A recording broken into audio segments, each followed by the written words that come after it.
हाँ जी, स्वागत है आपका प्रेम क्लासेस के इस ऑनलाइन प्लेटफॉर्म पे।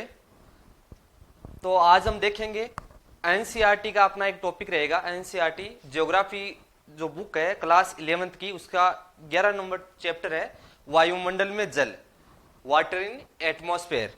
तो उसको आसान भाषा में समझने की कोशिश करेंगे आज हम। तो आपको पीछे स्लाइड दिख रही होगी, वायुमंडल में जल, वाटर इन एटमॉस्फेयर। तो जो जल है वायुमंडल में, तो कैसे उसमें सघनन की प्रक्रिया होती है, वाष्पीकरण की प्रक्रिया होती है। तो आज उनको आसान भाषा में समझने का प्रयास करेंगे हम। तो चित्र है, इसमें बता रखा है कि एक ओशियन है या महासागर है, बड़ा सोर्स है वाटर का। उसमें इससे होता है वाष्पीकरण, और वाष्पीकरण होता है सूर्य के ताप से। किससे? सूर्य के ताप से होता है वाष्पीकरण। महासागर से होती है वाष्पीकरण की प्रक्रिया। जो हवा गर्म होती है वो अपने साथ जल की बूंदे जो वाष्प के रूप में होती है वो ऊपर लेके चलती है आसमान में। और जैसे जैसे हम आसमान की तरफ ऊपर चलते हैं तो जैसे जैसे ऊंचाई बढ़ेगी वैसे वैसे तापमान कम होगा। तो एक समय ऐसा आएगा जी तापमान बहुत ही कम होगा, तो इनमें होगी सघनन की प्रक्रिया। और इस प्रक्रिया के बाद बनेंगे बादल, और बादल से फिर यही जल वापस वर्षा के रूप में धरातल पर पहुंचेगा। तो साथियों, आज देखने की कोशिश करते हैं हम वायुमंडल में जल। तो अपना अगला स्लाइड है आर्द्रता। आर्द्रता क्या है साथियों? तो देखो, आर्द्रता है जो वायुमंडल में जलवाष्प की मात्रा है, वही आर्द्रता है। आर्द्रता है वायुमंडल में उपस्थित जल की मात्रा। आर्द्रता होती कितनी प्रकार की है? तो देखो, आर्द्रता होती है 3 प्रकार की। कितनी प्रकार की? 3 प्रकार की आर्द्रता होती है। एक नंबर है निरपेक्ष आर्द्रता। एक नंबर है निरपेक्ष आर्द्रता। वायु की प्रति इकाई आयतन में विद्यमान जलवाष्प की मात्रा को निरपेक्ष आर्द्रता कहते हैं। वायु की प्रति इकाई आयतन में विद्यमान जलवाष्प की मात्रा को निरपेक्ष आर्द्रता कहते हैं। इसे प्रति ग्राम घन मीटर में व्यक्त किया जाता है। इसे प्रति ग्राम घन मीटर में,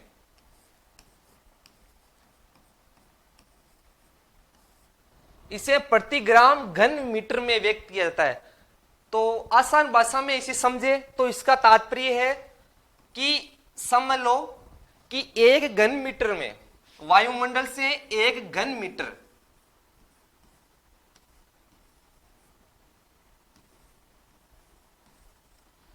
एक घन मीटर कुछ वायु निकाल लो। ऐसे समझो आप, ये बॉक्स है, बॉक्स में 1 घन मीटर वायु उसमें डाल दो।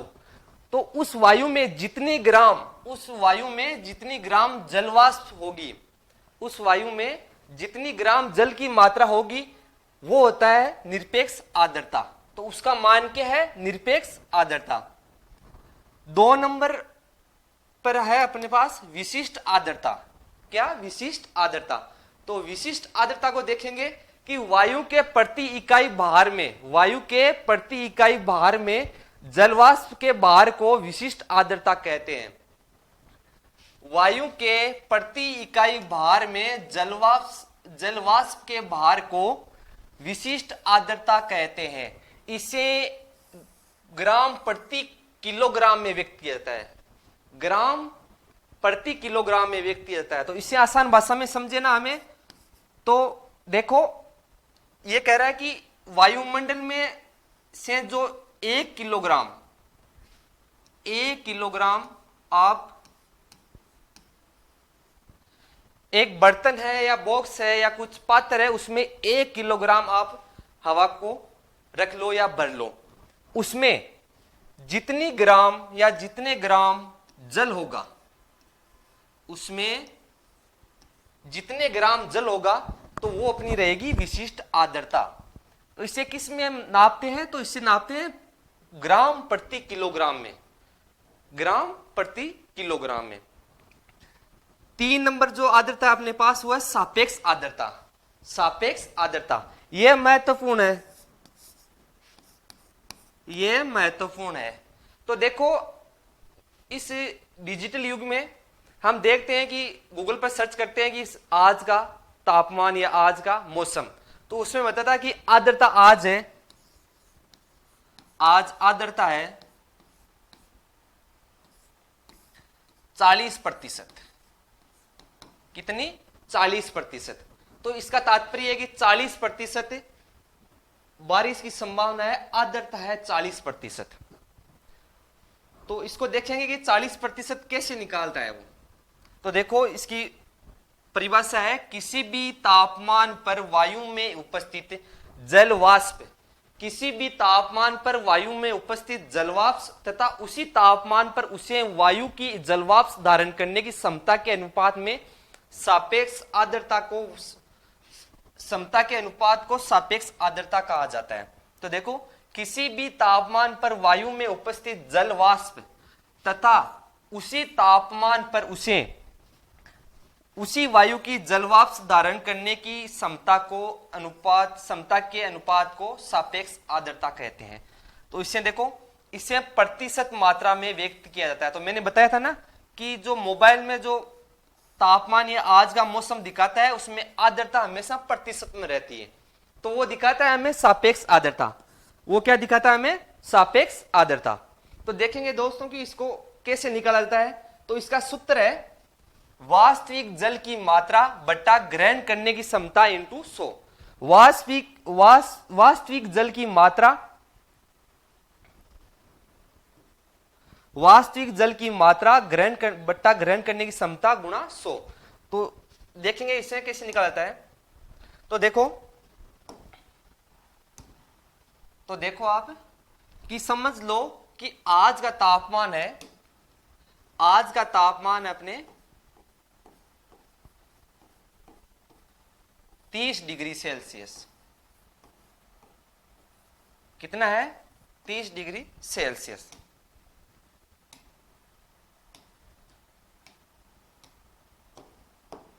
और आज की जो निरपेक्ष आर्द्रता है वो है 5 ग्राम।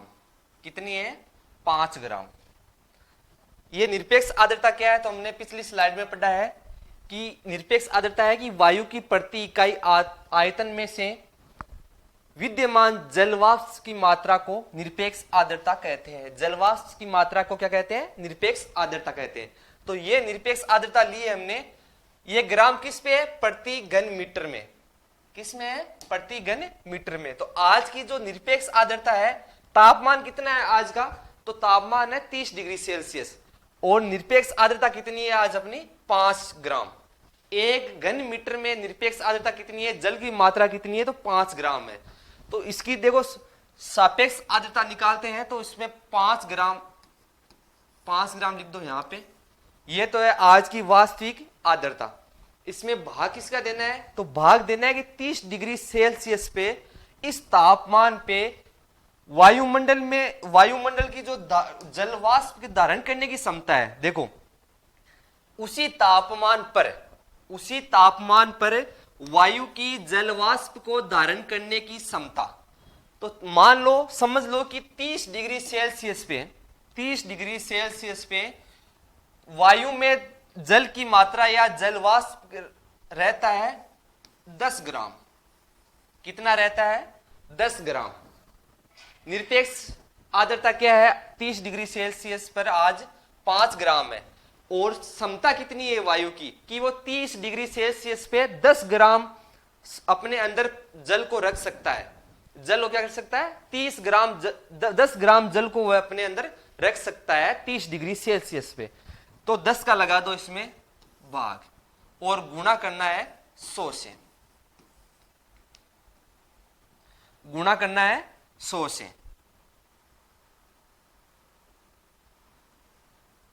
तो देखो 0 से 0, 5 दूनी 5 दाए 50। तो ये जो आर्द्रता आई है, सापेक्ष आर्द्रता आई है अपने पास, वो है 50%। और सापेक्ष आर्द्रता को हमेशा किस में व्यक्त किया जाता है? प्रतिशत में व्यक्त किया जाता है। किस में व्यक्त किया जाता है? प्रतिशत में व्यक्त किया जाता है। तो इस प्रकार निरपेक्ष आर्द्रता से सापेक्ष आर्द्रता निकाली जाती है। और मोबाइल में जो आज का मौसम हमें बताता है वो इसी सापेक्ष आर्द्रता को बताता है हमें। इसी सापेक्ष आर्द्रता को हमें मोबाइल वाला बताता है कि आज आर्द्रता कितनी है। उच्चामन सिटी में आज आर्द्रता कितनी है? 50% आर्द्रता है। तो देखो ये आर्द्रता निकाली जाती है कि तापमान, आज का तापमान है 30 डिग्री सेल्सियस और निरपेक्ष आर्द्रता है उसकी 5 ग्राम। कितनी है? 5 ग्राम।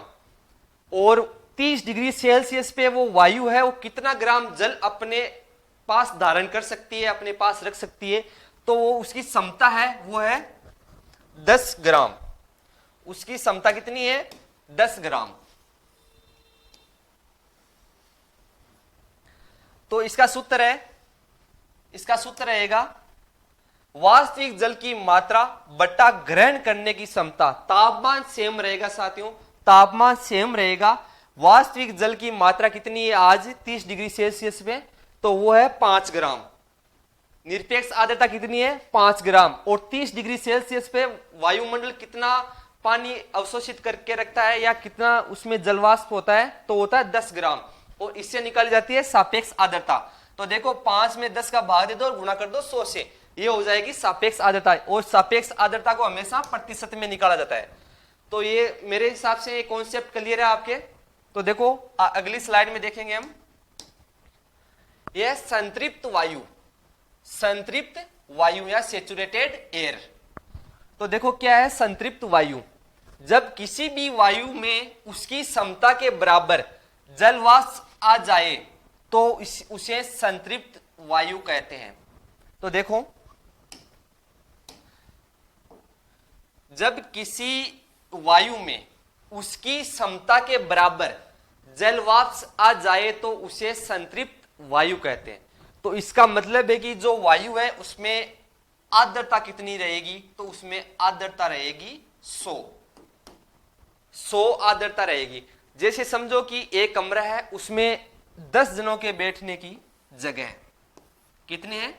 10 जनों के बैठने की जगह है और उस कमरे में वो 10 जने बैठे हैं, तो उस कमरे में अन्य व्यक्ति दूसरा कोई नहीं बैठ सकता। तो वो क्या है? संतृप्त वायु। अगली स्लाइड है वाष्पीकरण। क्या है? वाष्पीकरण। तो देखो वाष्पीकरण जल के तरल से गैसीय अवस्था में परिवर्तित होने की प्रक्रिया को वाष्पीकरण कहते हैं। होने की प्रक्रिया को वाष्पीकरण कहते हैं। हमने पहली स्लाइड में देखा था, देखो ये चित्र है, इसमें बता रखा है मैंने कि यह है महासागर या जल का स्रोत है, जल का स्रोत है जहां पर जल रहता है। सूर्य का ताप है, सूर्य के ताप से ऊपरी सतह का जो जल है वो गर्म होगा, गर्म होगा तो एक हवा का रूप लेगा और हवा, गर्म हवा हल्की होती है, तो हल्की होती है, इससे वो ऊपर उठती है। ऊपर उठेगी, जैसे जैसे ऊपर जाएगी वो वैसे वैसे तापमान क्या होगा? कम होगा। तापमान कम होगा तो संघनन की प्रक्रिया होगी। संघनन का मतलब है कि जो जल का गैसीय रूप है वो ठोस या द्रव में बदलने की प्रक्रिया है संघनन। तो संघनन होगा, संघनन से बनेगा बादल, संघनन से बनेगा बादल। और जब ये बादल ठंडी हवा के संपर्क में आएगा, जब ये बादल ठंडी हवा के संपर्क में आएगा तो ये वापस वर्षा के रूप में जल को धरातल पर छोड़ देगा। तो ये है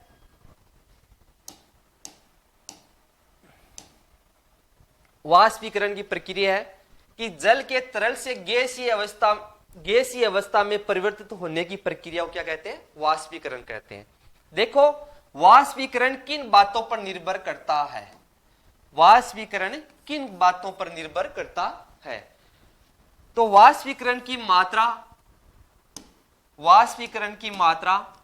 तापमान, विस्तार, पवन का वेग आदि पर निर्भर करती है। तो देखो वाष्पीकरण के लिए महत्वपूर्ण जो कारक है वो है तापमान, टेम्परेचर। दूसरा है विस्तार, कितनी जगह में जल का भंडारण है। समझो कि एक तो गड्ढा है और एक नदी या झील है, तो झील से ज्यादा वाष्पीकरण की प्रक्रिया क्या है? वो झील से ज्यादा होगी, गड्ढे से कम होगी। तो ये होता है विस्तार, जो जल का स्रोत है उसका विस्तार कितना है। और तीसरा कारक है वो है पवन का वेग। क्या है? पवन का वेग। अगली हेडिंग है इसमें वाष्पीकरण की गुप्त उष्मा। वाष्पीकरण की गुप्त उष्मा। तो देखो इसमें क्या है? 1 ग्राम जल को जलवाष्प में परिवर्तित करने के लिए लगभग 600 कैलोरी ऊर्जा का प्रयोग होता है।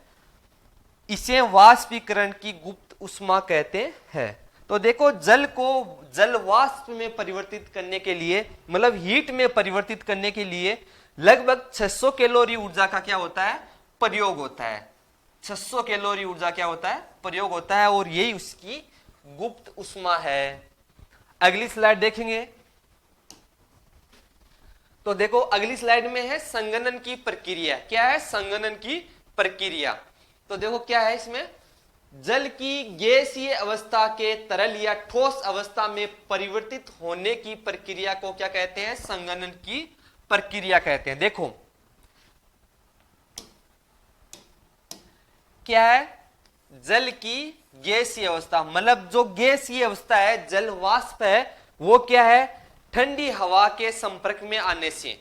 जल की गैसीय अवस्था या जलवाष्प है जो समुद्र या किसी जल के स्रोत से जो ऊपर उठा है जल गैस के रूप में हवा के साथ, तो वो क्या है, किसी ठंडे वायुमंडल के संपर्क में या ठंडे वायु के संपर्क में आने से वो अपना रूप परिवर्तित करता है। किसमें करता है, एक तो तरल या ठोस अवस्था, तरल या ठोस अवस्था में उसका रूप परिवर्तित होता है, तो इस क्रिया को कहते हैं संघनन।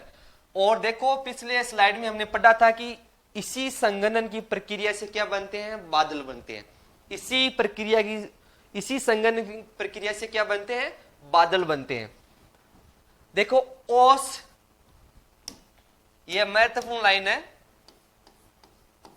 ओस, तुषार, कोहरा और बादल संघनन के ही रूप है। क्या है, संघनन के ही रूप है। ओस, तुषार, कोहरा और बादल क्या है, संघनन के ही रूप है। तो मैंने बताया था ना कि जल की गैसीय अवस्था, जल जब गर्म हवा किसी ठंडी हवा के संपर्क में आती है तो जो उसमें जल वाष्प होती है वो क्या है, तरल या ठोस अवस्था में परिवर्तित होती है।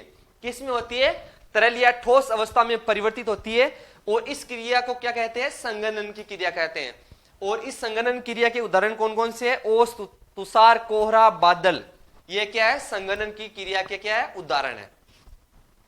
अगली जो हमने ये तो पढ़ ली हमने, संतृप्त वायु, ये तो पढ़ ली थी संतृप्त वायु। 100% सापेक्ष आर्द्रता वाली वायु को क्या कहते हैं, संतृप्त वायु। देखो 100% यानी 100%, उसमें नमी कितनी है, 100%, मतलब है ओवरलोड है, वह फुल है। मैंने बताया था ना, उदाहरण देखिए कि एक कमरे में 10 जनों के बैठने की व्यवस्था है या 10 जनों के बैठने की क्षमता है, तो उसमें 11वां व्यक्ति नहीं बैठ सकता। 11वां व्यक्ति तभी बैठ सकता है जब किसी एक व्यक्ति को बाहर किया जाए।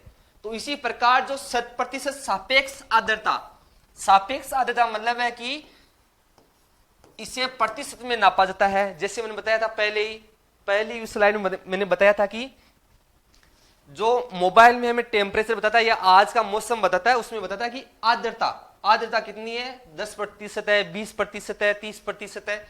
तो इसी प्रकार 100% सापेक्ष आर्द्रता वाली वायु को संतृप्त वायु कहते हैं या संतृप्त होती है। वो ओवरलोडेड होती है, फुल्ली लोडेड होती है वो। अगली स्लाइड है वाष्पीकरण तथा संघनन। क्या है वाष्पीकरण तथा संघनन? देखो वायुमंडल में जल वाष्प की मात्रा को वाष्पीकरण तथा संघनन के कारण क्रमशः घटती बढ़ती रहती है। वायुमंडल में जो जल वाष्प की मात्रा है वो वाष्पीकरण और संघनन के कारण घटती बढ़ती रहती है।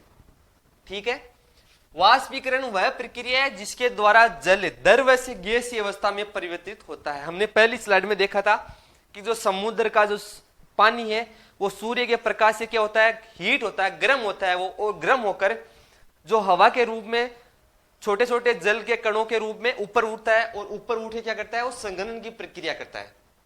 तो देखो वाष्पीकरण वह प्रक्रिया है जिसके द्वारा जल द्रव से गैसीय अवस्था में परिवर्तित होता है। वाष्पीकरण का मुख्य कारण क्या है, ताप है। तो वाष्पीकरण की पहली शर्त क्या है, तापमान उच्च होना चाहिए। पहली शर्त क्या है वाष्पीकरण की, कि तापमान उच्च होना चाहिए। ये वाष्पीकरण की पहली शर्त है। इसके बाद में जिस तापमान पर जल वाष्पीकृत होता है, जिस तापमान पर जल वाष्पीकृत होना शुरू करता है उसे वाष्पीकरण की गुप्त ऊष्मा कहा जाता है। देखो, जिस तापमान पर जल वाष्पीकृत होना शुरू करता है, जिस तापमान पर जल वाष्पीकृत होना शुरू करता है उसे वाष्पीकरण की गुप्त ऊष्मा कहा जाता है। तो इसे देखो आसान भाषा में समझे ना आप, कि समझ लो 10वीं क्लास में पास होने के लिए आपको 33% चाहिए। इसी प्रकार जल को गर्म, किसी बिंदु तक गर्म करने पर या तापमान पर गर्म करने पर वो क्या है, तरल अवस्था से गैसीय अवस्था में परिवर्तित होता है। देखो, जल को जैसे हम गर्म करेंगे ना तो कुछ तापमान बढ़ाने पर वो है क्या है, तरल अवस्था से गैसीय अवस्था में परिवर्तित होता है। हम जैसे पानी को गर्म करते हैं तो ऊपर की प्लेट पर देखते हैं नीचे बूंदे रहती है, तो वो क्या है, तरल अवस्था से क्या है, वो गैसीय अवस्था में परिवर्तित होती है। और इसी गैसीय अवस्था में जो वाष्पीकरण है तो उसे गुप्त ऊष्मा कहा जाता है। तो देखो, जिस तापमान पर जल वाष्पीकृत होना शुरू करता है उसे वाष्पीकरण की गुप्त ऊष्मा कहा जाता है। तो इसका तात्पर्य है कि जितने तापमान पर जल तरल से गैसीय अवस्था में बदलता है तो वो क्या है, उसकी गुप्त ऊष्मा है। अगला जो नेक्स्ट बिंदु है, पॉइंट है, इसमें लिख रखा है कि दिए गए हवा के अंश में जल को अवशोषित करने एवं धारण रखने की क्षमता तापमान में वृद्धि के साथ बढ़ती है। दिए गए हवा के अंश में जल को अवशोषित करने व धारण रखने की क्षमता तापमान में वृद्धि के साथ बढ़ती है। उसी प्रकार यदि आर्द्रता कम है तो हवा में नमी को अवशोषित करने तथा धारण करने की क्षमता होती है। हवा की गति संतृप्त परत को असंतृप्त परत के द्वारा हटा देती है। इस प्रकार हवा की गति जितनी तीव्र होगी वाष्पीकरण उतना ही तीव्र होगा। तो देखो, इसका कहने का तात्पर्य है कि जितना उच्च तापमान होगा तो वाष्पीकरण की प्रक्रिया भी उतनी ही तेजी से होगी। जितना उच्च तापमान होगा तो वाष्पीकरण की प्रक्रिया ही उतनी तेजी से होगी। पहली बात तो यह है। दूसरी बात है कि जितनी तेज हवा चलेगी, तो समझो कि ये जो अपना रूम है, ये समझ लो कि महासागर है और इसके ऊपर क्या है, नमी है, बहुत ज्यादा आर्द्रता है, सूर्य का ताप गिर रहा है और बहुत ज्यादा आर्द्रता है।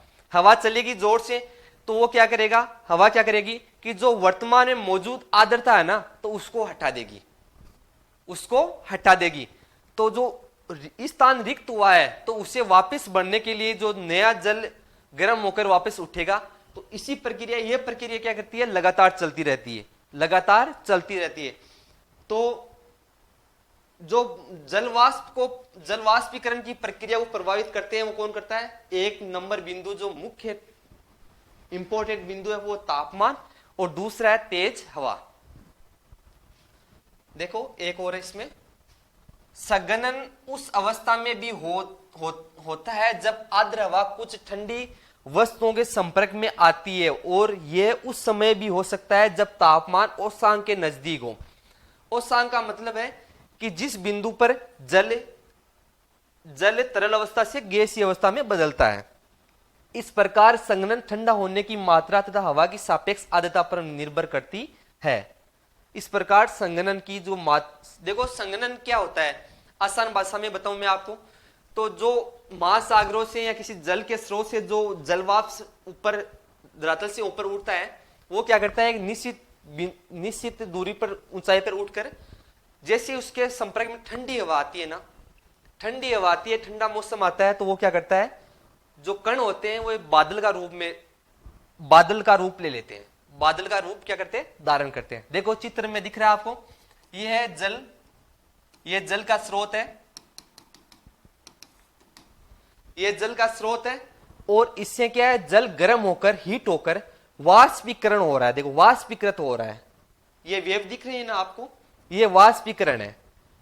और ये जो बादल दिख रहा है आपको, ये क्या है, ये वाष्पीकृत होकर जैसे ऊपर उठता है ना, तो क्या है, ऊपर का मौसम क्या है, ठंडा। हम जैसे ऊंचाई की ओर बढ़ते हैं तो मौसम तापमान क्या है, गिरता जाता है। जितना ऊपर चलेंगे ना तो तापमान गिरता जाएगा।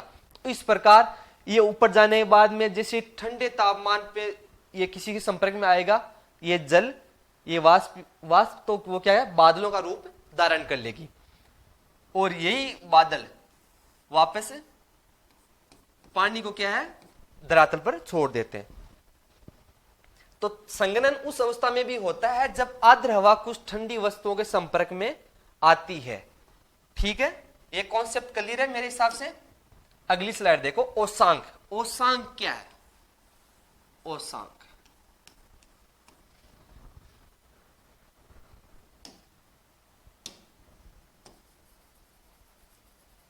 ओसांक क्या है? वायु जिस तापमान पर संतृप्त हो जाती है। संतृप्त का मतलब है कि उसमें जो आर्द्रता है वो 100% है। इससे ज्यादा वो अपने पास जल वाष्प को नहीं सोख सकती। उसमें क्या है, आर्द्रता 100% है, मतलब फुली लोडेड है वो। उसमें जो लोड है, उसका कैपेसिटी है वो 100% बढ़ चुकी है वो। तो वायु जिस तापमान पर संतृप्त हो जाती है तो उसे ओसांक कहते हैं।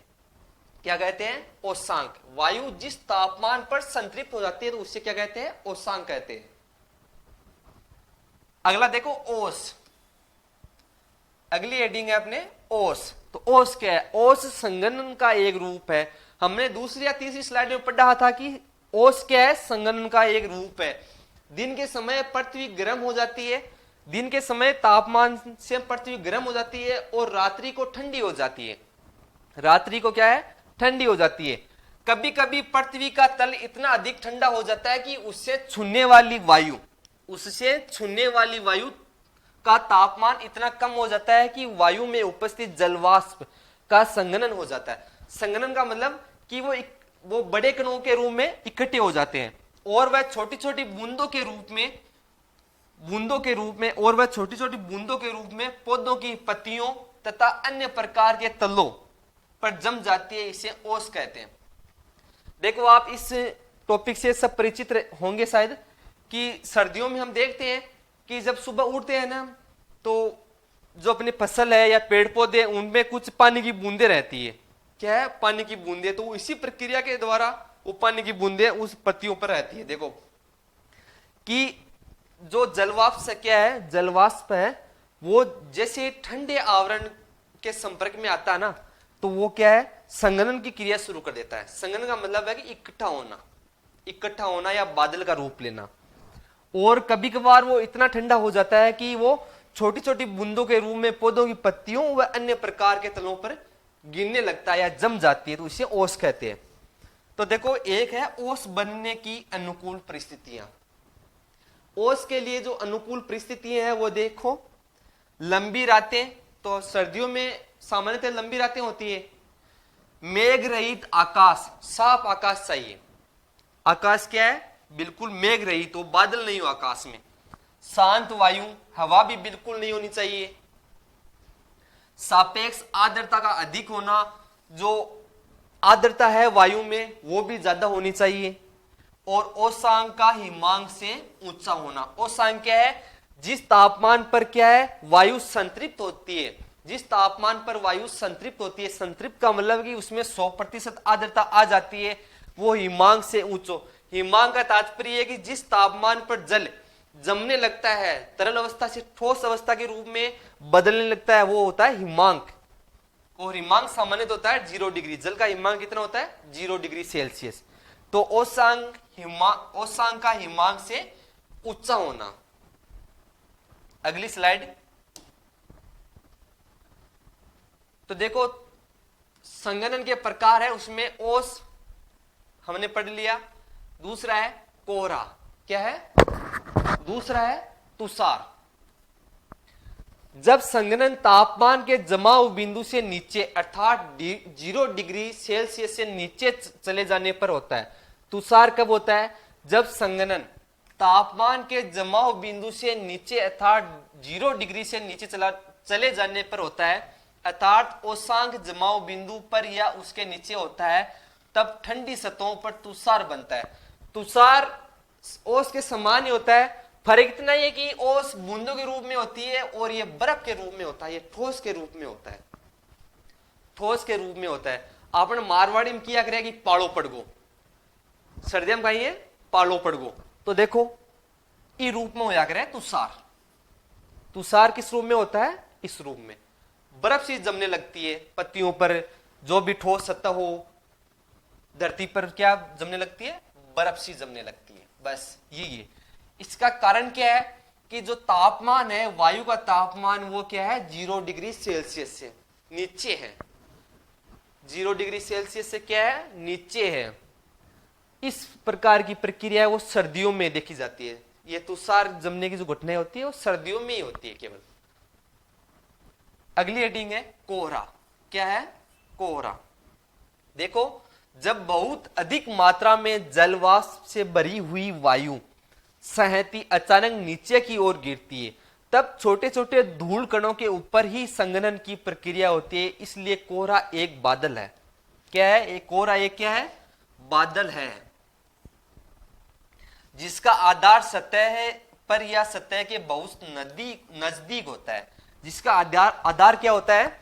सतह के बहुत नजदीक होता है। तो देखो कि जब बहुत अधिक मात्रा में जलवाष्प से भरी हुई वायु सहती अचानक नीचे की ओर गिरती है, एक बड़ा बादल समझ लो आप, एक बादल का ग्रुप समझ लो बड़ा, कि वो जैसे धरातल की ओर बढ़ने लगता है तो उसमें जो जल वाष्प के कण होते हैं वो क्या करते हैं? जो छोटे छोटे धूल कणों पर क्या है?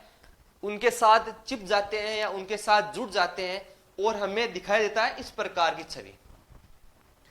इस प्रकार की जो छवि है, ये जो छवि लगा रखी है मैंने, जो फोटो लगा रखी है, ये है कोहरा का उदाहरण। कोहरा ना आप बोलिया करा मारवाड़ी में हम बोलते हैं ना कि आज तो बहुत ज्यादा धूर आई है, धूर आई है। तो धूर क्या है? वो कोहरे का ही रूप है। देखो इस प्रकार ये गाड़ियां जाती दिख रही है, आगे धोले धोले बादल से दिख रहे हैं ना, तो ये क्या है? धूर, और ये कोहरा है। आगे देखो, कोहरा कुहासे की अपेक्षा अधिक शुष्क होता है। तो ये कुहासा क्या है?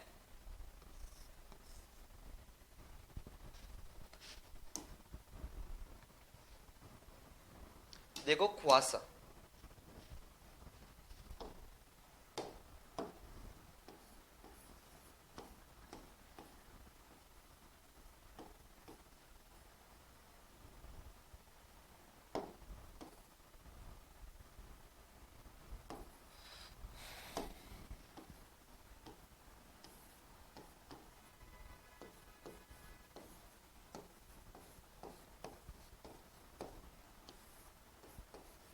तो देखो कोहरा और कुहासा दोनों समान प्रक्रिया है।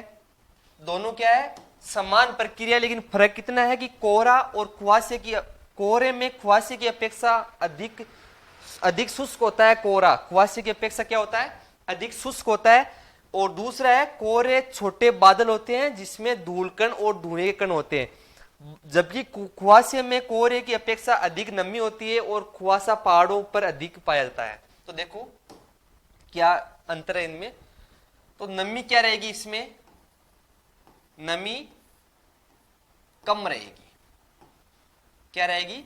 कम रहेगी कोहरे में, और इसमें नमी रहेगी ज्यादा। क्या रहेगी? ज्यादा।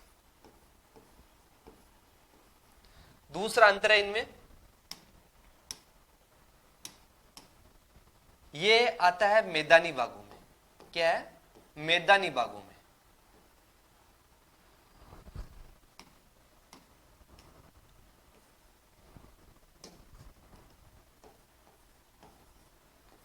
और जो कुहासा है, कुहासा आता है पर्वतीय पहाड़ी क्षेत्रों में, पर्वतीय या पहाड़ी क्षेत्रों में, पर्वतीय या पहाड़ी क्षेत्रों में।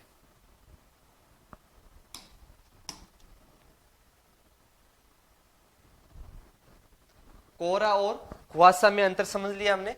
तो देखो नेक्स्ट स्लाइड देखो अपनी, ये बादल, क्या है? बादल।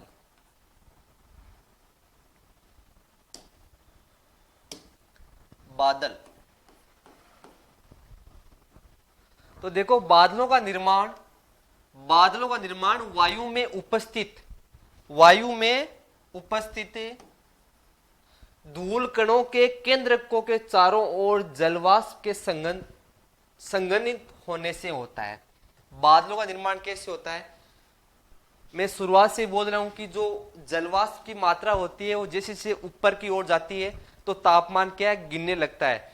और एक टाइम ऐसा एक ऊंचाई ऐसी होती है कि उसमें क्या है, जो जलवाष्प के कण होते हैं वो क्या होते हैं? संघनित होने लगते हैं, इकट्ठा होने लगते हैं, और इसी प्रक्रिया में क्या बनते हैं? बादल बनते हैं।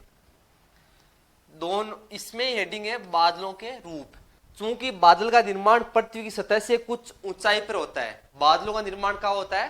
पृथ्वी की सतह से कुछ ऊंचाई पर होता है, इसलिए उनके विस्तार, घनत्व तथा पारदर्शिता तथा अपारदर्शिता के आधार पर बादलों को 4 प्रकार में बांटा जाता है। देखो चूंकि बादल का निर्माण पृथ्वी की सतह से ऊपर होता है, काफी ऊपर होता है पृथ्वी की सतह से, इसलिए उनके विस्तार, घनत्व और पारदर्शिता के आधार पर उन्हें 4 भागों में बांटा जाता है। बादल के कितने रूप है? तो बादल के रूप है 4। कितने रूप है बादल के? 4।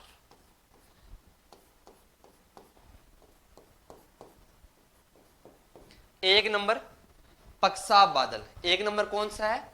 पक्षाभ बादल।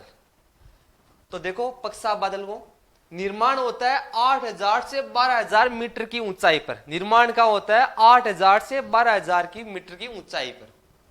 8000 से 12000 मीटर हो गए, 8 से 12 किलोमीटर की ऊंचाई पर होता है पक्षाभ बादल का निर्माण। ये पतले तथा बिखरे हुए बादल होते हैं। ये पतले तथा बिखरे हुए बादल होते हैं, पंख के समान प्रतीत होते हैं, ये हमेशा सफेद रंग के होते हैं। देखो पक्षाभ का तात्पर्य पंख होता है। पंख, पक्षाभ का तात्पर्य क्या है? पंख। तो इनका निर्माण होता है वो 8000 से 12000 मीटर ऊंचाई पर होता है। इसका तात्पर्य कि 8 से 12 किलोमीटर की ऊंचाई पर इनका निर्माण होता है। ये पतले तथा बिखरे हुए होते हैं। ये क्या होते हैं? पतले तथा बिखरे हुए होते हैं। इसके साथ ही इनकी जो आकृति होती है वो पंख के समान होती है। आकृति कैसी होती है इनकी? पंख के समान, तथा ये हमेशा सफेद रंग के होते हैं। जो पक्षाभ बादल होते हैं वो क्या है? हमेशा सफेद रंग के होते हैं। इस फोटो में देखिए, जो फोटो है इसमें देखो पंखों के समान बिखरे हुए हैं और सफेद कलर के हैं। ठीक है, पक्षाभ आ गए समझ में। 2 नंबर होता है कपासी मेघ। क्या होता है? कपासी मेघ। तो देखो कपासी मेघ क्या है? ये रुई के समान दिखते हैं, प्राय 4000 से 7000 मीटर की ऊंचाई पर बनते हैं। तो पक्षाभी जो मेघ है वो पक्षाभ मेघ है वो कहां बनते हैं? वो बनते हैं 8000 से 12000 की मीटर की ऊंचाई पर। और जो कपासी मेघ है वो बनते हैं 4000 मीटर से 7000 मीटर की ऊंचाई पर बनते हैं। ये छितरे तथा इधर उधर बिखरे देखे जा सकते हैं। ये छितरे और इधर उधर बिखरे जा सकते हैं। ये चपटे आधार वाले होते हैं। ये क्या होता है? इनका आधार क्या होता है? नीचे से देखने पर लगता है कि इनका आधार क्या है? चपटा है। इनका आधार कैसा है? चपटा है। तो देखो फोटो में देखो, जो 2 नंबर फोटो है इसमें दिख रखा है कि ये रुई के समान होते हैं और 4000 से 7000 की औसत ऊंचाई पर, 7000 मीटर की औसत ऊंचाई पर इनका निर्माण होता है। ये चित्रे और बिखरे हुए होते हैं और दिखते कैसे हैं? रुई के समान। जो रुई होती है अपने देखते हैं घर पे, जो रुई होती है उसी के समान दिखते हैं कपासी मेघ। तो कपास का तात्पर्य ही रुई से है। कपास का तात्पर्य किससे है? रुई से। कपास का तात्पर्य क्या है? रुई। और किसके समान दिखते हैं? रुई के समान दिखते हैं। 3 नंबर जो मेघ है या बादल है उसे बोलते हैं स्तरी बादल। क्या है? स्तरी बादल। स्तरी बादल। देखो स्तरी बादल क्या है? ये परतदार बादल होते हैं। स्तरी बादल किस प्रकार के होते हैं? परतदार, जो कि आकाश में बहुत बड़े भाग पर फैले रहते हैं। आकाश में बहुत बड़े भाग पर फैले रहते हैं और इनकी आकृति किस प्रकार की होती है?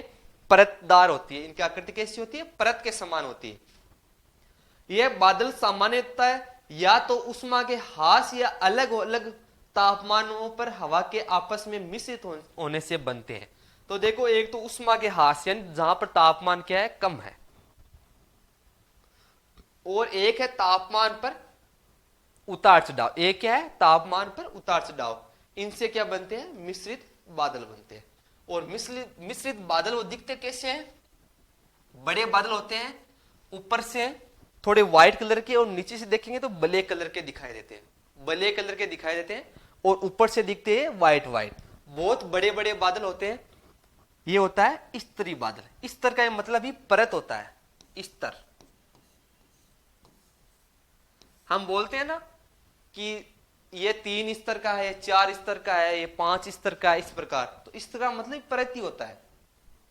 तो नाम के हिसाब से इनकी आकृति है, उसी प्रकार से देखो ये परतदार बादल होते हैं, स्तरीय बादल। ठीक है।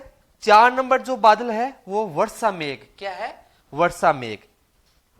ये काले या गहरे स्लेटी रंग के होते हैं, काले या गहरे स्लेटी रंग के होते हैं। ये मध्य स्तरों या पृथ्वी की सतह के काफी नजदीक होते हैं।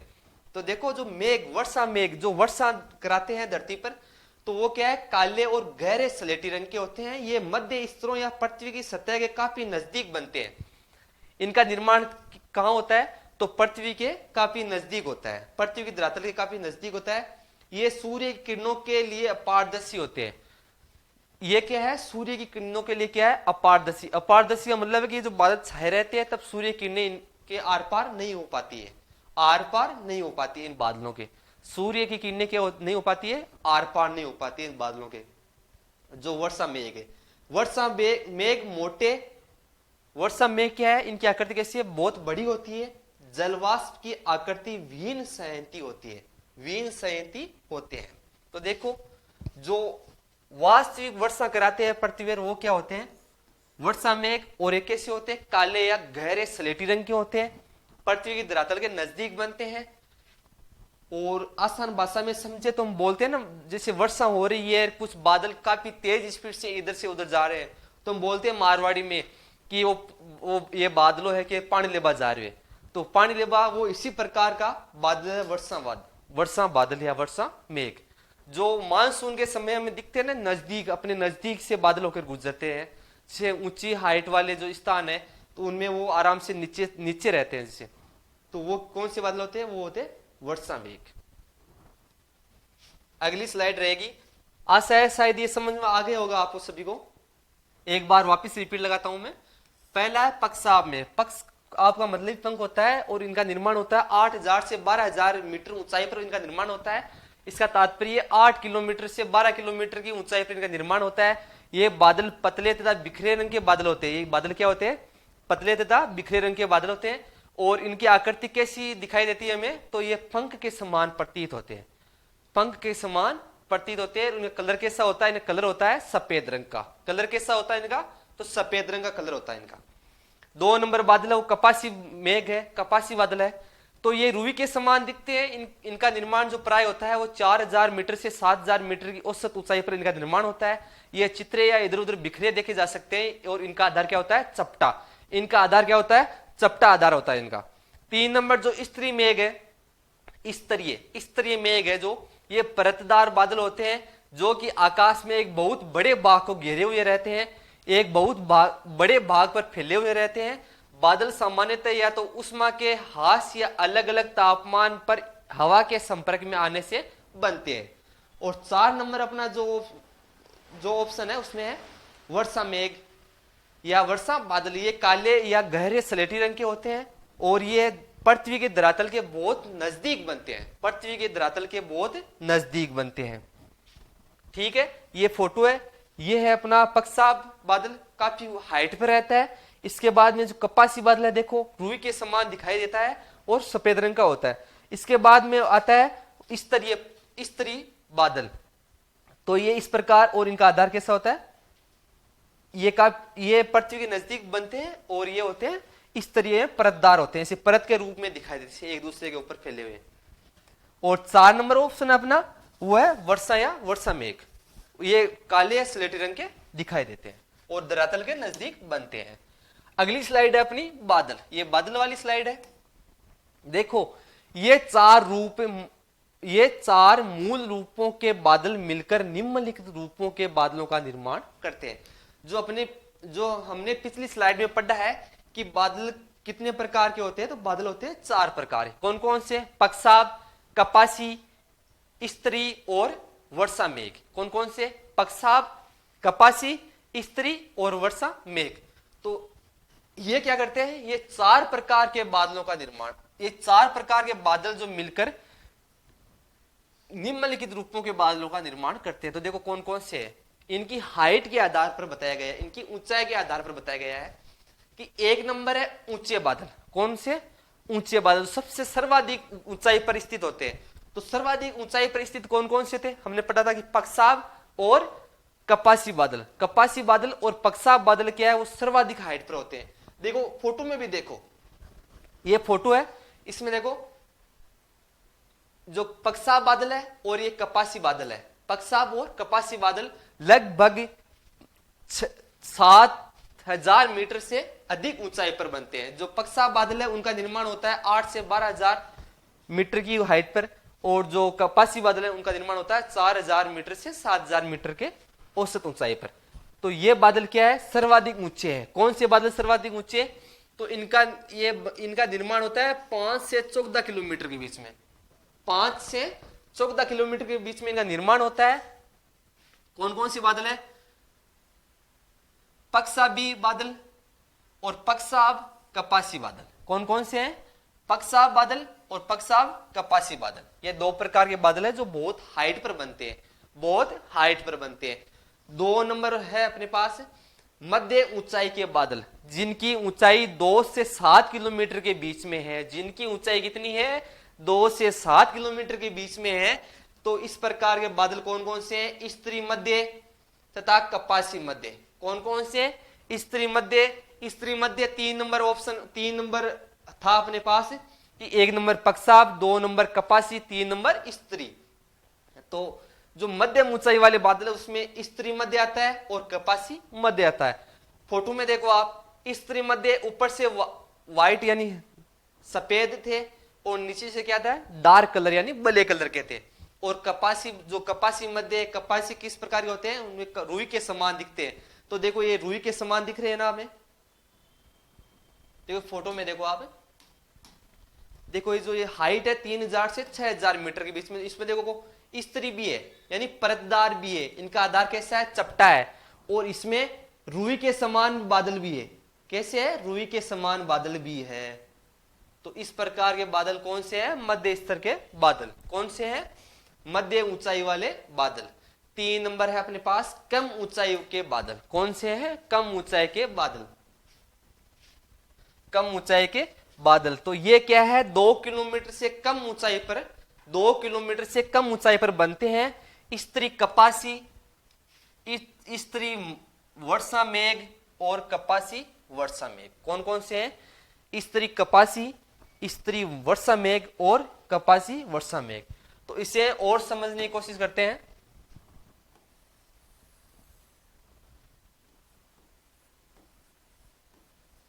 एक नंबर है अधिक ऊंचाई,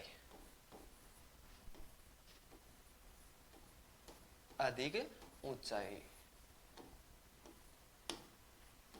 तो हमने पढ़ा था पिछली स्लाइड में कि सबसे अधिक ऊंचे बादल कौन से होते हैं? तो सबसे ऊंचे अधिक बादल होते हैं पक्षाब, 8 से 12 किलोमीटर की हाइट पर होते हैं। उसके बाद में कपासी। तो इसमें देखेंगे कि जो अधिक ऊंचाई वाले बादल है तो कौन कौन से हैं? एक तो पक्षाब बादल,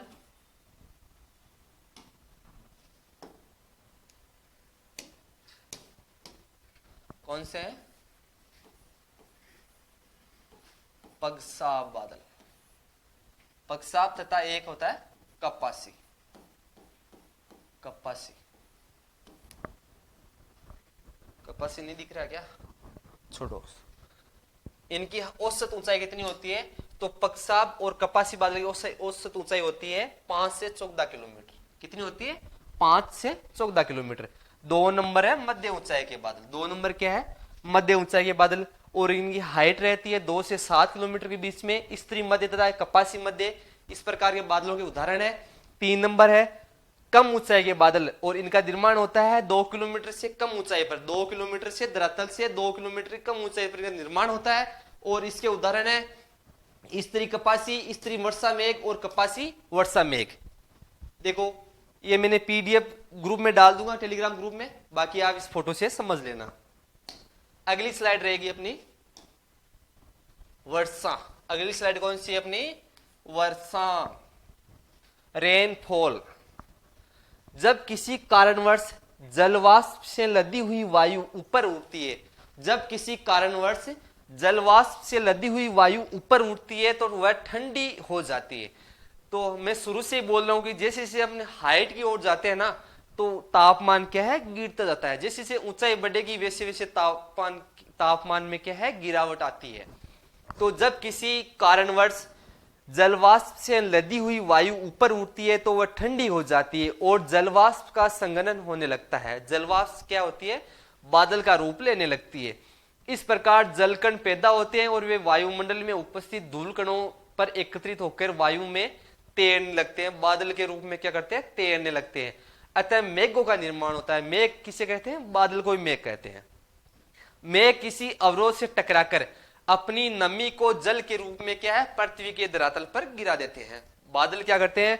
या तो जो ठंडा तापमान है उसके संपर्क में आएंगे या किसी अवरोध के संपर्क में आएंगे। अवरोध के संपर्क में आकर वो क्या करते हैं? जल के रूप में अपनी नमी को क्या करते हैं? धरातल पर गिरा देते हैं। इसे वर्षा कहा जाता है। इस प्रक्रिया को क्या कहते हैं? वर्षा कहते हैं। तो देखो वर्षा के प्रकार, वर्षा के प्रकार। तो वर्षा होती है मुख्यतः 3 प्रकार से। वर्षा कितने प्रकार की होती है? मुख्यतः 3 प्रकार से। पहला प्रकार है सहवनीय वर्षा, दूसरा प्रकार है पर्वतकृत वर्षा और तीसरा प्रकार है चक्रवाती वर्षा। तो देखो तीनों प्रकारों को हम समझते हैं अगली स्लाइड में। तो 1 नंबर है अपने पास सहवनीय वर्षा।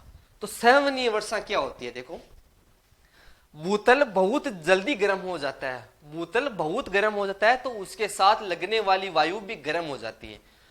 पृथ्वी का क्या है? भूतल सूर्य के ताप के कारण जल्दी गर्म होता है तो उसके साथ जो हवा लगी रहती है तो वो भी क्या है? गर्म हो जाती है।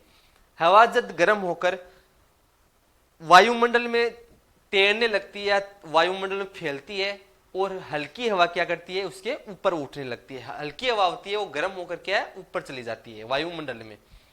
तो सहवनीय धाराओं का निर्माण होता है। तो किन का निर्माण होता है? सहवनीय धाराओं का।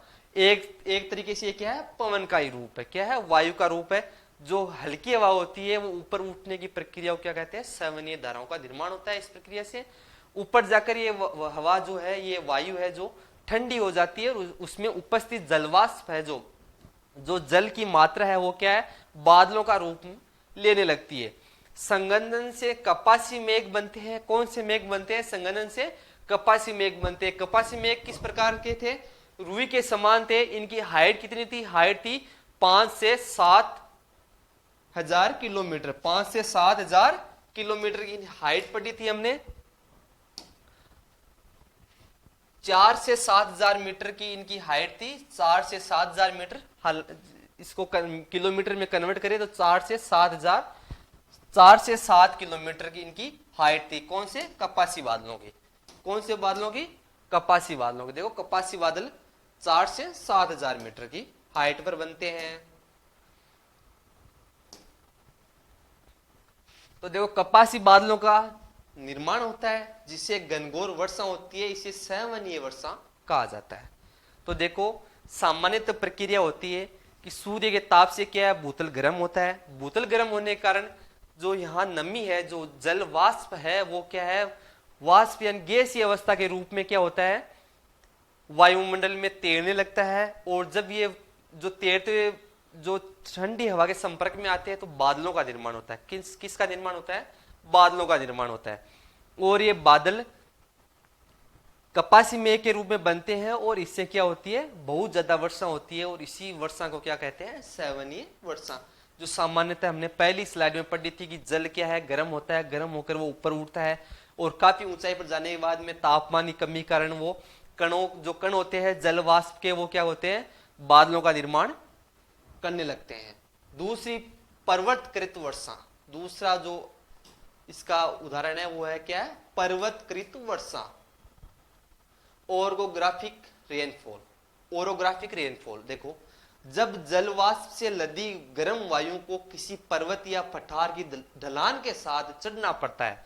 तो चित्र देखो, देखो ये आर्द्र वायु है, यानी इसमें आर्द्रता है, इसमें जलवाष्प की मात्रा बहुत ज्यादा है, और ये किसी पठार या पर्वत जो बहुत ज्यादा ऊपर है या हाइट में है, जैसे ही उसके संपर्क में आती है, देखो पर्वत या पठार की ढलान के साथ ऊपर चढ़ना पड़ता है, हाइट में चढ़ती है, तो ये वायु ठंडी हो जाती है। मैं बार बार रिपीट कर रहा हूं इस चीज को कि जैसे ही हम अंतरिक्ष में, जैसे हम आसमान की ओर ऊपर उठते हैं तो तापमान में क्या होती है, गिरावट होती है। जैसे जैसे हाइट बढ़ती है तो वैसे वैसे क्या है, तापमान में गिरावट होती है। तो जब जलवाष्प से लदी गर्म वायु को किसी पर्वत या पठार की ढलान के साथ ऊपर चढ़ना पड़ता है तो ये वायु ठंडी हो जाती है।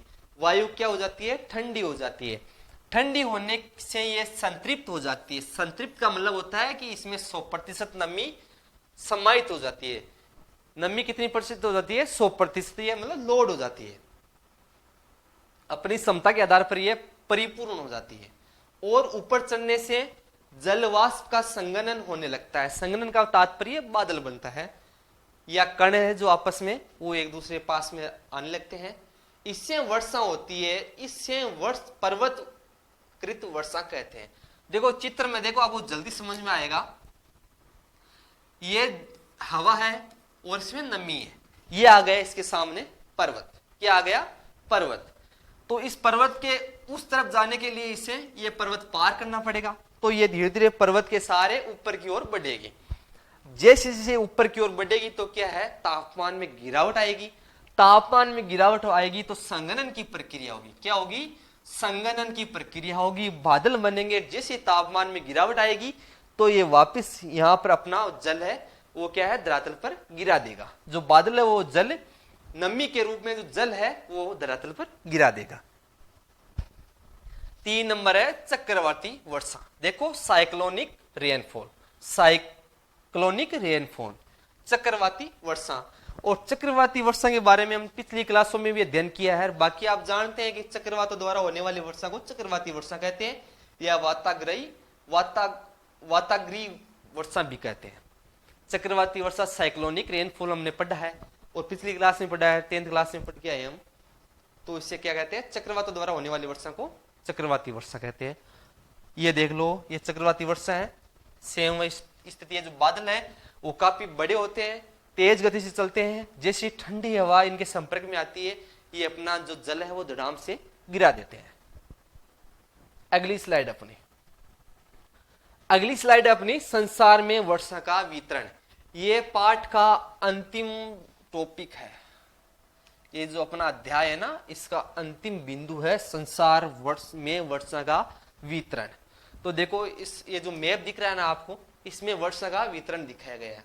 और ये कटिंग है, आपके किताब की कटिंग लगा रखी है। तो इसमें देखो संसार में वर्षा वितरण। संसार में वर्षा वितरण के बारे में लिख रखा है कि एक साल में पृथ्वी की सतह पर अलग अलग भागों में होने वाली वर्षा की मात्रा भिन्न भिन्न होती है। एक साल में पृथ्वी की सतह पर जो अलग अलग भागों में होने वाली मात्रा है वो भिन्न भिन्न होती है। हालांकि स्वाभाविक है कि एक समान वर्षा नहीं होती। देखो अपना भारत देश ही है, इसमें समझ लो, एक तो मेघालय का चेरापूंजी है जो विश्व का सबसे ज्यादा वर्षा प्राप्त करने वाला स्थान है, और इसी देश में एक अपना राजस्थान है जिसमें 50 सेंटीमीटर से भी कम वर्षा होती है। तो ये काफी भिन्नता पाई जाती है वर्षा में, तथा ये अलग अलग मौसम भी होती है। मौसम भी अलग अलग रहते हैं। अपने जो अभी वर्षा का टाइम है तो कहीं ऐसा होगा कि वहां तेज धूप निकल रही होगी, यानी गर्मियों का टाइम होगा। सामान्य तौर पर जब हम विषुवत से ध्रुव की ओर बढ़ते हैं, सामान्य तौर पर क्या है, विषुवत बोलते हैं 0 डिग्री अक्षांश को। किसको, 0 डिग्री अक्षांश को किससे बोलते हैं, विषुवत। 0 डिग्री अक्षांश रेखा है जो भूमध्य रेखा है अपनी, उसे बोलते हैं विषुवत वृत्त से। विषुवत वृत्त से ध्रुव की तरफ जाते हैं तो वर्षा की मात्रा धीरे धीरे घटती है। तो देखो इसका मात्रा घटने का कारण क्या है। देखो जो ये अपनी मध्य रेखा है, यहां पर क्या है, सूर्य की किरणें है जो वो डायरेक्ट पड़ती है, यानी सीधी पड़ती है। और यहाँ का तापमान क्या है, वर्ष भर उच्च रहता है। तापमान कैसा होता है, यहाँ की जलवायु कैसी है, तो यहाँ की उच्च तापमान वाली जलवायु है। तापमान काफी उच्च रहता है 0 डिग्री भूमध्य रेखा पर, कारण कि सूर्य की रेखा सीधी गिरती है यहाँ पे। तो जितना अधिक तापमान रहेगा, वाष्पीकरण की प्रक्रिया भी उतनी ज्यादा होगी। वाष्पीकरण की प्रक्रिया भी उतनी ही ज्यादा होगी जितना तापमान अधिक रहेगा। ये तो हो गया एक पहला कारण कि यहाँ का तापमान क्या है, बहुत ज्यादा रहता है। दूसरी बात, यहाँ जो 0 डिग्री जो ये रेखा गुजरती है, ये है 0 डिग्री। 0 डिग्री जो रेखा है, 0 डिग्री जो भूमध्य रेखा है, इसमें क्या है, महासागरों, इसमें महासागर अवस्थित है। इस पर क्या है, महासागर अवस्थित है। इधर प्रशांत है, बीच में ये आ गया हिंद महासागर, और ये आ गया अटलांटिक महासागर। तो महासागर है, जल के बड़े स्रोत है, और बड़े जितने बड़े स्रोत होंगे तो वाष्पीकरण की प्रक्रिया उतनी ज्यादा होगी। जल ऊपर उठेगा, ऊपर उठकर बादल बनेंगे, बादल से वापस इसी स्थान पर वर्षा होगी। तो यही बात बता रहा है कि जैसे हम 0 डिग्री भूमध्य रेखा से ध्रुव की ओर बढ़ते हैं, यह रेखा है अपनी, ये रेखा है, इससे हम जैसे ऊपर की ओर बढ़ते हैं ना, तो वर्षा की मात्रा है वो क्या है, कम होने लगती है। वर्षा का वितरण है वो बहुत कम होने लगता है इधर। जैसे जैसे हम ऊपर चलेंगे ना, तो बहुत ही कम हो जाएगा वर्षा का वितरण। अगली लाइन है, विश्व के तटीय क्षेत्रों में महाद्वीपों के भीतर भागों की अपेक्षा अधिक वर्षा होती है। विश्व के तटीय क्षेत्रों में महाद्वीपों के भीतरी भागों की अपेक्षा। हाँ, सरल सी कहानी है कि जो तट है, समुद्र से लगे जो क्षेत्र है, वहां पर जो आंतरिक भाग है उससे ज्यादा वर्षा होती है। जो क्षेत्र है जो तट से लगे, जो बॉर्डर सीमा है, समुद्री सीमा है इनकी, तो यहां पर क्या है, वर्षा ज्यादा होती है अंदर वाले स्थान से। इस वाले स्थान से यहां पर वर्षा क्या होती है, ज्यादा होती है। विषुवत से 35 से 40 डिग्री, 35 से 40 डिग्री उत्तर, 0 डिग्री से 35 से 40 डिग्री उत्तर और 35 से 40 डिग्री नीचे की ओर। मतलब ये समझ लो कि कर्क रेखा के थोड़ा ऊपर और मकर रेखा के समथिंग, लगभग मकर रेखा से थोड़ा नीचे। अक्षांशों के मध्य पूर्वी तटों पर बहुत अधिक वर्षा होती है। जो ये क्षेत्र है अपना, देखो मैं आपको बता दूं आसानी से, ये कह रहा है कि विषुवत रेखा से 30 से 40 डिग्री जो उत्तरी अक्षांश है, यहां तक 30 और यहां तक 30, जो स्थान है, ये जो क्षेत्र है, इस क्षेत्र में होती है जो महाद्वीपों या देशों के जो पूर्वी तट है। कौन से तट है, पूर्वी तट है। देखो इस नक्शे में दिख रहा होगा, जो डार्क कलर एरिया है, जो डार्क यानी गहरा एरिया है, वो क्या है, महाद्वीप या कोई स्थल है, उसके किस साइड में है, पूर्वी दिशा में। किस साइड में है, पूर्वी दिशा में है। तो देखो एशिया महाद्वीप में देखे तो ये आ गया अपना दक्षिणी पूर्वी एशिया। ये कौन सा, दक्षिण पूर्वी एशिया, ये डार्क कलर का पूर्वी एशिया है। ऑस्ट्रेलिया महाद्वीप में देखे तो ऑस्ट्रेलिया महाद्वीप में भी पूर्वी दिशा के अंदर सबसे ज्यादा वर्षा होती है। इसके बाद में भारत को देखें तो भारत को भी यहाँ पूर्वी स्थान पर सबसे ज्यादा वर्षा होती है। जो चेरापूंजी मासिनराम मेघालय, वो किस साइड में, पूर्वी साइड में।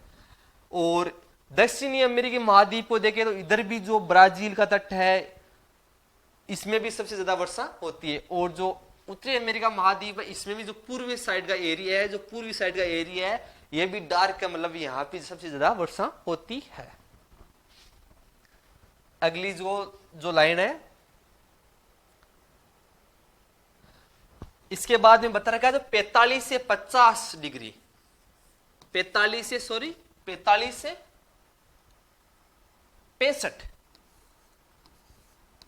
45 से 65 डिग्री जो उत्तरी अक्षांश और 45 से 65 डिग्री जो दक्षिण अक्षांश का जो एरिया है। मतलब ये समझ लो कि यहां से यहां तक नीचे वाला, और यहां से ये ऊपर वाला, कौन सा, ये ऊपर वाला।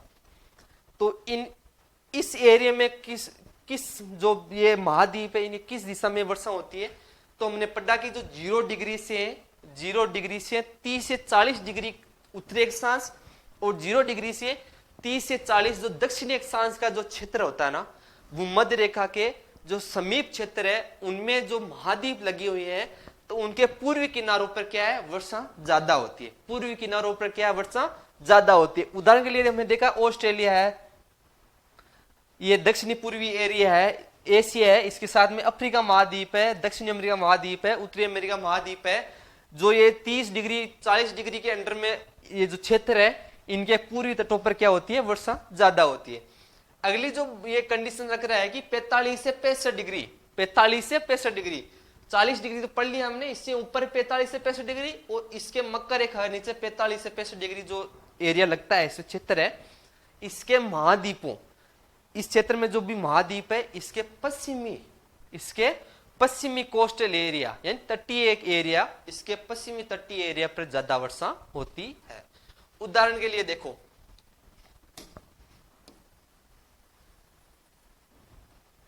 आपको दिख रहा है दक्षिणी अमेरिका महाद्वीप। कौन सा महाद्वीप, दक्षिणी अमेरिका महाद्वीप। इसका एक देश है चिली। कौन सा देश, चिली। ये चिली तट, डॉट दिख रहा है, लाइन, ये है चिली तट। तो ये पश्चिमी दिशा, किस दिशा में, वेस्ट में, ये वेस्ट में अवस्थित है। अब दक्षिणी अमेरिका महाद्वीप के पश्चिमी दिशा में चिली देश, और ये आता है 4565 डिग्री जो वर्षा वाला इस क्षेत्र है, इसमें आता है। और इसमें जो पश्चिमी देश है, पश्चिमी दिशा में देश है, और यहाँ पर सबसे ज्यादा वर्षा होती है दक्षिणी अमेरिकी महाद्वीप में। ठीक है, ये कंडीशन ओके है। इसको दो भागों में बांटा गया है, देखो मैं बता दूं आपको नई स्लाइड के अंदर।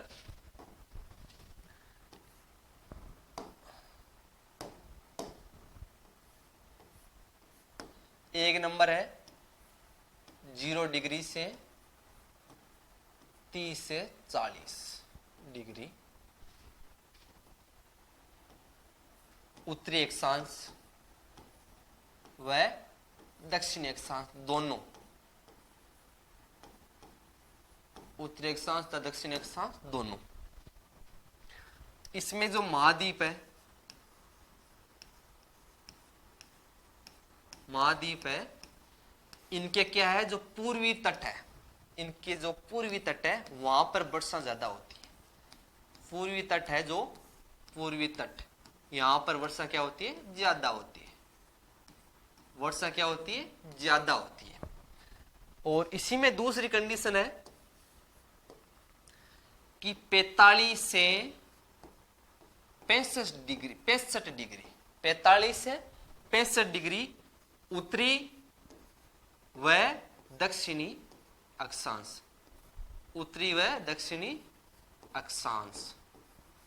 इसकी क्या कंडीशन है, इसकी कंडीशन ऐसी है कि इसमें जो महाद्वीप या जो एरिया, जो भूमि का एरिया शामिल है, महाद्वीप शामिल है या जो देश शामिल है, तो उनके क्या होते हैं, पश्चिमी तट पर वर्षा ज्यादा होती है। पश्चिमी तट पर वर्षा ज्यादा होती है, पश्चिमी तट पर वर्षा ज्यादा होती है। ये कंडीशन है, ज्यादा होती है।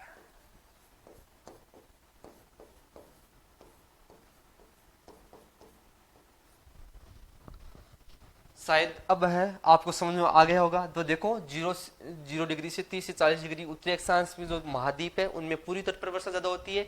और दूसरी कंडीशन है कि 45 डिग्री से जो 65 डिग्री के मध्य उत्तरी अक्षांश और दक्षिणी अक्षांश दोनों अक्षांशों में जो इसमें महाद्वीप शामिल है उसके पश्चिमी तट पर वर्षा ज्यादा होती है। उदाहरण के लिए हमने देखा है कि दक्षिणी अमेरिकी महाद्वीप के जो चिली देश है वहां पर पश्चिमी जो तट है वहां पर पूर्वी तट की अपेक्षा ज्यादा वर्षा होती है। अगली अपनी स्लाइड है उसको देखो, ये कंप्लीट है, टोटल जो पार्ट है ये कंप्लीट है। इसके जो अभ्यास प्रश्न है, इसमें पहला प्रश्न है कि मानव के लिए वायुमंडल का सबसे महत्वपूर्ण घटक कौन सा है। तो मानव के लिए वायुमंडल का जो सबसे महत्वपूर्ण घटक है, तो पूरे पाठ में हम इसी की बात की, वो है जलवाष्प। कौन सा है, जलवाष्प। दूसरा क्वेश्चन है निम्नलिखित में वह प्रक्रिया कौन सी है जिसके द्वारा जल द्रव से गैस में बदलता है। जल क्या है, तरल से गैस की अवस्था में बदलता है। तो इसके लिए चाहिए उच्च तापमान और इस प्रक्रिया को कहते हैं वाष्पीकरण। क्या कहते हैं, वाष्पीकरण। वाष्पीकरण। इस प्रक्रिया को क्या कहते हैं? वाष्पीकरण। 3 नंबर प्रश्न है कि निम्नलिखित में कौन सा वायु की उस दशा को दर्शाता है जिसमें नमी उसकी पूरी क्षमता के अनुरूप हो। जो 100% नमी लिए बैठे हैं, जो हवा 100% नमी लिए बैठी है ना, वो कौन सी होती है? संतृप्त हवा। कौन सी होती है? संतृप्त हवा, जिसमें 100% नमी है। अब उसकी क्षमता नहीं है कि वो और नमी को अवशोषित कर सके, वो होती है संतृप्त हवा। 4 नंबर जो क्वेश्चन है, निम्नलिखित प्रकार के बादलों में से आकाश में सबसे ऊंचा बादल कौन सा है? बादलों के रूप पढ़े हमने। 1 नंबर है पक्षाप, 2 नंबर है कपासी बादल जो रूई के समान दिखते हैं, 3 नंबर है स्तरी बादल और 4 नंबर है मेघ या जो वर्षा मेघ होते हैं, वर्षा बादल होते हैं। तो उनमें सबसे ज्यादा ऊंचाई पर स्थित कौन सा बादल है? सबसे ज्यादा हाइट पर कौन सा बादल बनता है?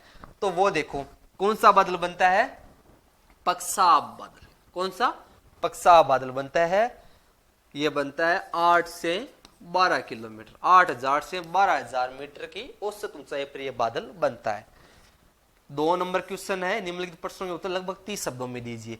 वर्षण के 3 प्रकार कौन से हैं? तो वर्षा के हमने 3 प्रकार पढ़े हैं। सैवनीय वर्षा, सैवन वर्षा, दूसरी वर्षा थी वो पर्वतकृत वर्षा थी, और तीसरी वर्षा थी वो थी अपनी चक्रीय चक्रवाती वर्षण, चक्रवाती वर्षा या चक्रवाती वर्षण। तो ये वर्षण के 3 प्रकार है। दूसरा क्वेश्चन है सापेक्ष आर्द्रता की व्याख्या कीजिए। तो देखो सापेक्ष आर्द्रता के बारे में पढ़ा है हमने कि एक निश्चित तापमान या एक दिए गए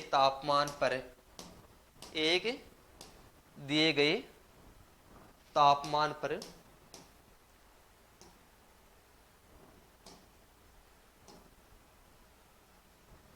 आर्द्रता, आजा भाई आर्द्रता, हाँ ये रही सापेक्ष आर्द्रता।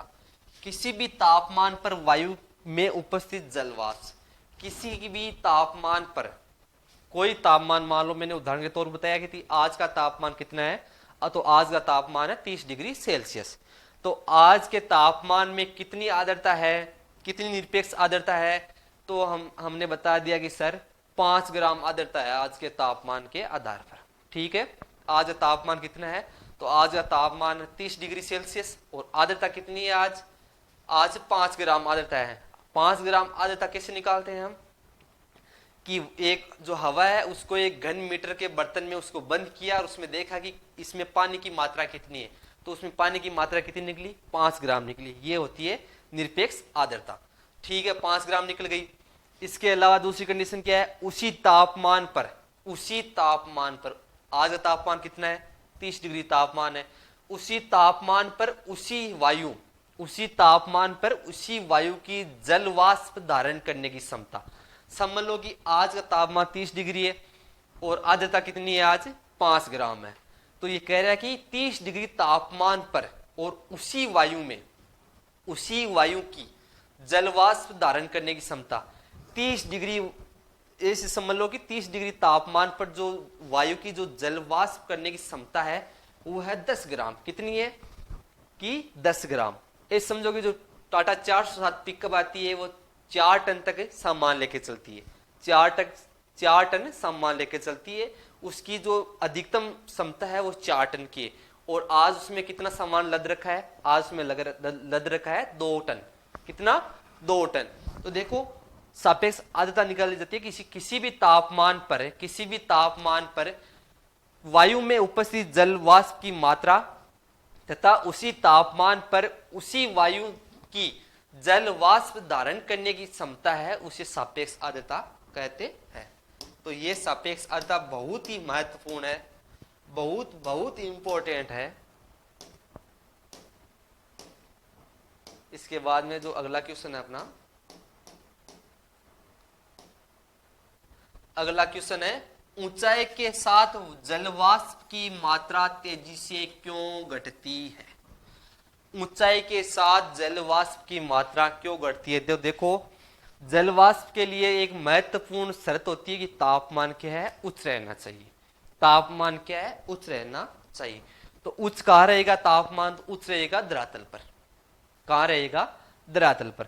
हम जैसे जैसे हाइट की ओर जाते हैं तो क्या है, जल वाष्प जो ऊपर उठता है वो क्या है, बादल का रूप ले लेता है और वापस अपने जो नमी है उसमें नमी है वो जल के रूप में धरती पर गिरा देता है। तो इसके लिए चाहिए उच्च तापमान, और हाइट पर जाने पर क्या है, तापमान कम हो जाता है और कम होने के कारण ये जलवाष्प की मात्रा ऊपर घटती है। बादल कैसे बनते हैं, बादलों का वर्गीकरण कीजिए। तो बादल बनते हैं साथियों कि एक जल है, जल का स्रोत है, सूर्य के ताप से ऊपरी सतह गर्म होगी, जो जल की ऊपरी सतह गर्म होगी और गैस के रूप में जल ऊपर उठेगा, ऊपर उठकर काफी हाइट पर जाएगा, काफी हाइट पर जाने के बाद में एक हाइट की पीक ऐसी आएगी कि वहां पर तापमान कम होगा और तापमान कम होने के कारण क्या है, वो बादल का रूप ले लेगा। क्या है, संघनन की प्रक्रिया होगी और संघनन की प्रक्रिया के द्वारा बादल का रूप ले लेगा। 30 नंबर क्वेश्चन है कि विश्व के वर्षण वितरण के प्रमुख लक्षणों की व्याख्या कीजिए। तो मैंने बताया था कि एक तो क्या है,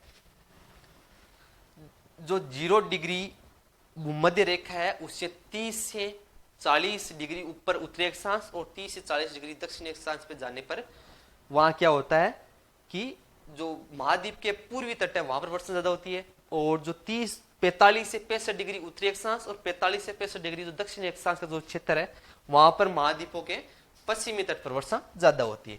तो साथियों आज इस क्लास कंप्लीट है और हमने काफी मेहनत करके ये नोट्स बनाए, काफी मेहनत की है हमने। ये नोट्स आसान भाषा में समझाने के लिए बनाए, पूरा पाठ का सार है इसी में। एक जो क्वेश्चन एग्जाम में आएगा तो इसी में आने की संभावना है। टोटल पूरा पाठ का सार है ये आसान भाषा में, आसान भाषा में सार है। साथ में का भी रिसर्च करके जो फोटो है वो भी हमने जोड़ी है इसमें। तो क्लास को पूरा देखिए और शेयर भी करिए इसके साथ, अब फायदा मिलता है तो इसको शेयर भी करें अपने दोस्तों के साथ। और अगली जो नोटिफिकेशन आने वाली है अगली क्लास की, तो उसे देखने के लिए हमारा जो चैनल है प्रेम क्लासेस उसको सब्सक्राइब करें।